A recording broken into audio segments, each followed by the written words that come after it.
الحمد لله رب العالمين أشهد أن لا إله إلا الله وحده لا شريك له وأشهد أن سيدنا ومولانا محمدا عبده ورسوله صلى الله تبارك وتعالى عليه وعلى آله وأصحابه وذرياته أجمعين. أما بعد، فعن ابن عباس رضي الله تعالى عنهما أن رسول الله صلى الله تعالى عليه وسلم خطب الناس يوم النحر فقال: يا أيها الناس، أي يوم هذا؟ قالوا: يوم حرام. قال: فأي بلد هذا؟ قالوا: بلد حرام. قال: فأي شهر هذا؟ قالوا: شهر حرام. قال: فإن دماءكم وأموالكم وأعراضكم عليكم حرام كحرمة يومكم هذا في بلدكم هذا في شهركم هذا، أو كما قال عليه الصلاة والسلام. محترم حجاج کرام، اللہ تعالیٰ کا لاکھ لاکھ کرم اور انعام ہے کہ حج کے ارکان و مناسک ادا کرنے کی اس نے توفیق عطا فرمائی، اور اب آخری مرحلہ باقی ہے، اور پتہ نہیں آئندہ اس مقدس بابرکت سرزمین پر ہمیں حاضری ملے گی یا نہیں ملے گی، کوئی ضمانت نہیں دی جا سکتی۔ آپ سے پہلے بھی عرض کیا گیا تھا کہ اس میدان میں ہمارے پیارے آقا سرور کائنات فخر موجودات حضرت محمد مصطفیٰ صلی اللہ تعالی علیہ وسلم نے امت کو عظیم ہدایات ارشاد فرمائی ہیں، کیونکہ یہ آپ کی زندگی کا آخری سال تھا۔ اس کے بعد آپ نے کوئی حج نہیں فرمایا، اسی لیے اس کو حجۃ الوداع کہا جاتا ہے۔ تو جیسے کوئی رخصت ہونے والا شخص اپنے گھر والوں کو وصیت کر کے جاتا ہے کہ بھئی میرے بعد ان باتوں کا خیال رکھنا، ایسے ہی ہمارے پیارے آقا صلی اللہ تعالی علیہ وسلم نے اپنی امت کو وصیتیں فرمائی تھیں کہ ان باتوں کا تمہیں خیال کرنا ہے۔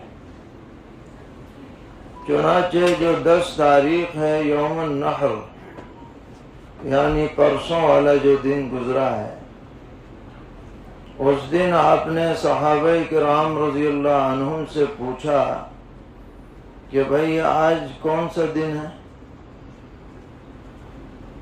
تو صحابہ خاموش رہے، یہ سوچ کر کہ شاید حضور کوئی اور نام دیں گے آج کے دن کو، اور عرض کیا کہ اللہ و رسولہ عالم، کہ اللہ رسول کو معلوم ہے۔ اس کے بعد پوچھا کہ بھئی یہ شہر علاقہ کون سا ہے؟ تو بھی لوگوں نے یہی کہا کہ شاید حضور کوئی دوسرا نام دینا چاہتے ہیں۔ پھر پوچھا کہ یہ مہینہ کون سا ہے؟ تو سب جانتے ہیں ذی الحجہ ہے، لیکن کسی نے یہ نہیں کہا کہ ذی الحجہ ہے، بلکہ یہی کہا کہ اللہ رسول کو معلوم ہے۔ اور بعض روایتوں میں ہے کہ سب صحابہ نے فرمایا کہ یہ دن بھی باعزت ہے، یہ علاقہ بھی باعزت ہے، یہ مہینہ بھی باعزت ہے۔ عربی کے اندر باعزت کے لیے حرام کا لفظ بولا جاتا ہے۔ حرام کا معنی اردو میں کریں گے قابل احترام۔ اردو میں تو کہتے ہیں حرام کہ بھئی ناجائز ہے، ممنوع ہے، لیکن حرام کا لفظ عربی میں قابل احترام کے لیے بھی بولا جاتا ہے۔ اسی لیے حج کے مہینوں کو اشہر حرم کہتے ہیں، 4 مہینے اشہر حرم ہیں۔ تو صحابہ نے عرض کیا کہ یہ جو جگہ ہے اور یہ علاقہ ہے یہ بھی باعزت ہے، محترم ہے، اور یہ مہینہ بھی محترم ہے، یہ جگہ بھی محترم ہے۔ تو آپ نے ارشاد فرمایا جو بڑا عظیم ارشاد ہے، جو ہر مسلمان کو یاد رکھنا چاہیے۔ فرمایا ان دماءکم واموالکم واعراضکم حرام كحرمة يومكم هذا في بلدكم هذا في شهركم هذا۔ فرمایا تمہاری آپس میں ایک دوسرے کی جانیں، ایک دوسرے کے مال، ایک دوسرے کی عزت اسی طرح قابل احترام ہے جیسا کہ یہ دن قابل احترام ہے، یہ جگہ قابل احترام ہے، یہ مہینہ قابل احترام ہے۔ کوئی فرد کسی دوسرے کی عزت پر حملہ نہ کرے، کوئی فرد کسی کے مال پر ناجائز قبضہ نہ کرے، کوئی فرد کسی کو اپنی ذات سے اذیت نہ پہنچائے۔ جیسے احترام اس جگہ کا کیا جا رہا ہے، اس مہینے کا کیا جا رہا ہے اور اس دن کا کیا جا رہا ہے، ایسے ہی احترام ہر مومن کے دل میں دوسرے مومن کا ہونا چاہیے۔ یہ پیغام ہے سرور عالم صلی اللہ تعالی علیہ وسلم۔ کسی کی طرف سے دل میں کینہ نہ رکھا جائے، کسی کے بارے میں بہتان ترازی نہ کی جائے، کسی کے بارے میں غیبت نہ کی جائے، کسی کو گالم گلوچ نہ دی جائے۔ اگر آپ پیغمبر علیہ السلام سے محبت کرنے والے ہیں تو آپ کو اس کا خیال کرنا پڑے گا۔ اگر وہ کلمہ گو ہے، کلمہ طیبہ لا الہ الا اللہ پڑھنے والا ہے، تو وہ آپ سے دینی تعلق رکھتا ہے، دینی نسبت رکھتا ہے، دینی قرابت رکھتا ہے۔ اس کا احترام آپ پر ایسا ہی ضروری ہے جیسے ان جگہوں کا احترام آپ کرتے ہیں۔ مالی معاملات میں کسی کا حق ہمارے ذمے ہو، اس کو ہم ادا کریں۔ قرض لیا ہے تو قرض کی ادائیگی ہو۔ ہمارے اوپر وراثت کا حق ہے تو ہم حقداروں تک اسے پہنچانے کی کوشش کریں، اپنی بہنوں کو، پھوپھیوں کو حق دیں۔ یہ ہماری ذمہ داری ہے۔ اس سے خاندانوں میں جوڑ پیدا ہوتا ہے، محبتوں کے اندر انتہائی اضافہ ہوتا ہے۔ یہاں پر ہمارے ساتھ ایک حاجی صاحب آیا کرتے تھے، حاجی ضیاء الحق صاحب۔ ایک مرتبہ وہ ان سے ملاقات ہوئی، دہلی کے رہنے والے تھے۔ انہوں نے کہا مفتی صاحب ایک مسئلہ آپ سے پوچھنا ہے، بتائیے۔ کہنے لگے ہمارے والد کا انتقال ہو گیا، کاروبار ہمارا اچھا ہے، اور انہوں نے بیٹوں میں تقسیم کر دیا تھا، اور ہم نے بھی جو مال بچا بھائیوں نے بانٹ لیا۔ 4 بھائی ہیں، 4 بہنیں ہیں، بہنوں کو کچھ نہیں دیا، تب ہم 4 بھائیوں نے بانٹ لیا۔ کہنے لگے مگر میرے دل میں کھٹک ہے، تو میں پوچھ رہا ہوں کہ کیا کرنا چاہیے۔ تو ہم نے ان سے کہا کہ بھئی جیسے بھائی کا حق ہے ایسی بہن کا بھی حق ہے۔ اب ان کا تو انتقال ہو گیا، اب آپ کو سب مل کر کے ان کا حق دینا چاہیے۔ انہوں نے کہا کہ مفتی صاحب میں آپ سے وعدہ کرتا ہوں کہ میں گھر جا کر بھائیوں سے بات کروں گا، اگر وہ راضی ہو گئے تو سب مل کے دے دیں گے، نہیں راضی ہوئے تو میں تو اپنے حصے میں جو بیٹھے گا وہ تو میں ضرور دے دوں گا، میں آپ سے وعدہ کرتا ہوں۔ یہ بات آئی گئی ہو گئی، ہمیں بھی کچھ یاد نہیں رہا۔ اتفاق اگلے سال ان سے پھر ملاقات ہوئی، وہ ہمارے مولانا بلال صاحب کے ساتھ آیا کرتے تھے، تو وہ ملے، پھر دور سے مل کر کے کہنے لگے مفتی صاحب مبارک ہو، خوشخبری ہے۔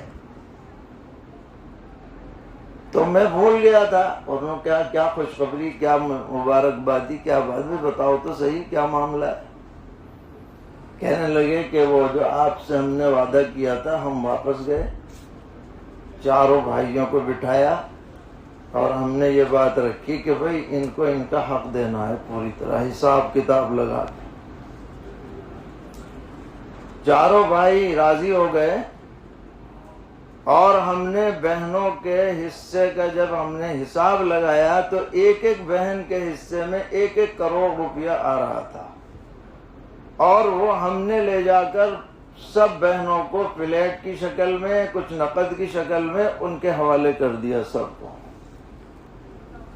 وہ حیران رہ گئیں کہ اچھا ہمارا اتنا حصہ بن رہا تھا۔ اور پھر ان حاجی صاحب کی آنکھوں میں آنسو تھے، کہنے لگے مفتی صاحب اس کے بعد ہمارے دلوں میں اتنی محبت بڑھ گئی ہے کہ ہم سوچ بھی نہیں سکتے تھے۔ جب شریعت پہ آدمی چلے گا تو خاندان بنتا ہے، جب شریعت پر آدمی چلتا ہے تو دلوں کے اندر احترام، ایک دوسرے کی محبت میں اضافہ ہوتا ہے۔ اور اگر شریعت پر نہ چلے تو بھائی بھائی کے اندر ناچاقی ہوتی ہے، بھائی بہنوں کے اندر دشمنیاں ہو جاتی ہیں، ایک دوسرے کی صورت دیکھنے کو تیار نہیں ہوتا۔ عام حالات ایسے ہیں کہ بہنیں ڈرتی ہیں، اپنا حق مانگتے ہوئے ڈرتی ہیں کہ بھائی کا رخ بدل جائے گا، بھائی آنا جانا بند کر دے گا۔ 70 قسم کے بہانے باندھے جاتے ہیں کہ جی میں کہاں رہوں گا، گھر ہے، فلاں ہے، یہ ہے، میرے کیسے چلے گا۔ ارے چلے نہ چلے، شریعت نے قرآن میں قطعی حکم دے رکھا ہے، یوصیکم اللہ فی اولادکم للذکر مثل حظ الانثیین۔ یہ کوئی اجتہادی مسئلہ نہیں ہے، فقہی مسئلہ نہیں ہے، کسی امام نے بنایا ہو، کسی محدث نے بنایا ہو، کسی عالم نے بنایا ہو، قرآن کا حکم ہے، دینا پڑے گا۔ نمازیں کام نہیں آئیں گی، حج کام نہیں آئیں گے، روزے کام نہیں آئیں گے اگر حقوق ادا نہیں کیے۔ اگر دادا نے غلطی کی ہے تو پھوپھیوں کو حق دو، باپ نے غلطی کی ہے تو بہنوں کو حق دو۔ یہ ہم یہاں سے ارادہ عزم کر کے جائیں، اور آپ تجربہ کریے گا، جو حق ادا کرے گا اللہ تعالیٰ اس کے کاروبار میں بے حساب برکت عطا فرمائیں گے۔ بظاہر ایسا لگتا ہے دے دیں گے تو ہم کہاں جائیں گے، 10 گنا اللہ تعالیٰ اسے عطا کریں گے، ضرور عطا کریں گے۔ جو حق ادا کرتا ہے وہ کبھی محروم نہیں ہوتا ہے۔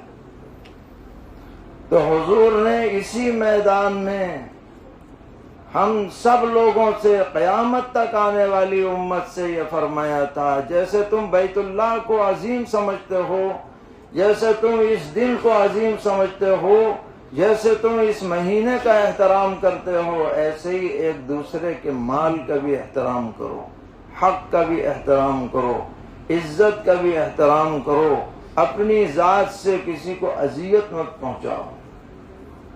یہ پیغمبر علیہ السلام کا اہم ترین ارشاد ہے۔ تو اس کے جو راوی ہیں سیدنا حضرت عبداللہ ابن عباس رضی اللہ تعالی عنہما، وہ فرماتے ہیں کہ میں قسم کھا کے کہتا ہوں کہ یہ ارشاد حضور کا پوری امت کے لیے آخری وصیت کی حیثیت رکھتا ہے۔ دیکھیے ہم لوگ اپنے والد، اپنی والدہ کی آخری وصیت کا بڑا خیال کرتے ہیں کہ بھئی ابا کہہ گئے ہیں آخر میں، اس کو ٹالنا نہیں ہے۔ والدہ کہہ گئی ہیں اسے ٹالنا نہیں ہے، تو ہمارے والدین سے 1000 گنا زیادہ قابل احترام شخصیت ہمارے آقا سرور عالم صلی اللہ تعالی علیہ وسلم کی ہے۔ ان کی وصیت کا بتائیے ہمیں احترام کرنا چاہیے یا نہیں کرنا چاہیے؟ فرمایا کہ فَلْيُبَلِّغِ الشَّاهِدُ الْغَائِبُ، جو یہاں مجمع موجود ہے یہ بات دوسروں تک پہنچا دے جو نہیں آئے، قیامت تک آنے والوں تک کے لیے یہ وصیت حضور نے فرمائی۔ اور ایک روایت میں یہ ہے، اسی موقع پر آپ نے ارشاد فرمایا کہ جو آدمی 5 باتوں کا اہتمام کرے گا میری امت میں سے، میں اس کے لیے گارنٹی لیتا ہوں کہ وہ ضرور جنت میں چلے جائے گا۔ حضور نے فرمایا یہی منی کے اندر فرمایا پہلی بات تو یہ ہے کہ اپنے رب سے ڈرتے رہو، اللہ سے ڈر کر زندگی گزارو، اتقوا اللہ ربکم۔